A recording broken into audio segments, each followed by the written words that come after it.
Assalamualaikum warahmatullahi wabarakatuh. Alhamdulillah. Alhamdulillahirabbil alamin wassalatu wassalamu ala asyrafil anbiya'i wal mursalin sayyidina wa maulana Muhammad wa ala alihi wa sahbihi ajma'in. Amma ba'd. Pada kesempatan yang singkat ini, izinkan saya untuk sedikit mereview tentang salah satu filem dari Kingdom Animalia, iaitu filem Mollusca. Sebelum dari itu, perkenalkan, nama saya Muhammad Reza Maulana, NIM 220103 kedua 11110301027. Baik, sekarang kita akan masuk ke dalam materinya. Filem Mollusca merupakan salah satu filem daripada Kingdom Animalia, yang dimana dalam Kingdom Animalia terdapat beberapa filem. Di antaranya itu ada filem Porifera, Echinodermata, Squamosentata dan lainnya. Dan satunya itu filem Mollusca. Filem Mollusca merupakan salah satu filem yang dimana hewannya mempunyai anggota hewan yang bertubuh lunak dengan jumlah spesies sekitar 80,000. Kemudian karakteristik atau ciri-ciri khusus yang terdapat dalam filem Mollusca iaitu kakinya yang terletak di bahagian ventral atau di bahagian bawah. Kemudian masa jerawannya di bahagian mantel. Masa jerawannya di bahagian dorsal atau punggung. Kemudian di bahagian kepalanya ada di bahagian depan. Kemudian umumnya tubuhnya itu diseliputi oleh selaput tipis yang disebut dengan mantel, dan umumnya dapat mensekresikan atau menghasilkan cangkang. Salah satunya itu seperti bagicot, siput dan lainnya, yang dimana mereka dilapisi oleh selaput tipis yang berbentuk cangkang, sehingga melindungi tubuh mereka dari berbagai hal di lingkungan tersebut.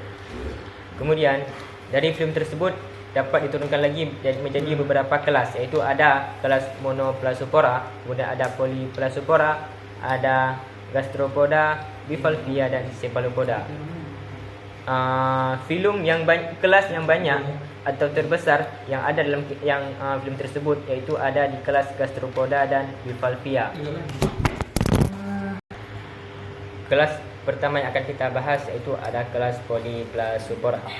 Secara umum dikenal dengan nama Kiton, di mana karakteristiknya itu mempunyai cangkang yang terletak di bahagian dorsal atau di bahagian punggungnya, di atas tubuhnya, yang mempunyai 8 keping lebar tersusun seperti genteng.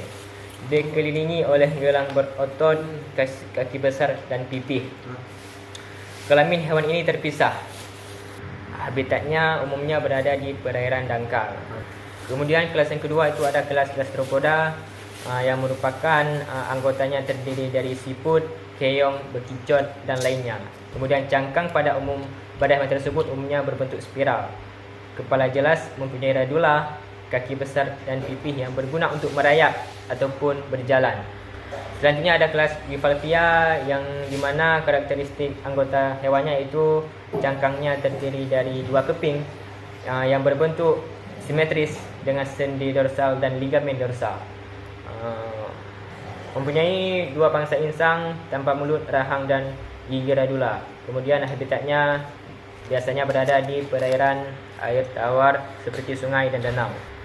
Kemudian yang terakhir ada kelas Cephalopoda, iaitu anggotanya mempunyai karakteristik seperti mata kompleks, mulut dengan rahang bersifat tanduk dan ada 2 radula, dikelilingi oleh 8 sampai dengan 1 tangan atau tentakel. Bentuk tubuhnya adalah silindris yang ditutupi oleh mantel sama seperti dari kelas Polyplasopora. Kemudian pada bahagian lateralnya terdapat sirip yang berguna untuk berenang. Salah satu contoh spesiesnya itu ada Loligo indica. Sekian, terima kasih. Mohon maaf apabila ada kesalahan. Wabillahi taufiq wal hidayah. Wassalamualaikum warahmatullahi wabarakatuh.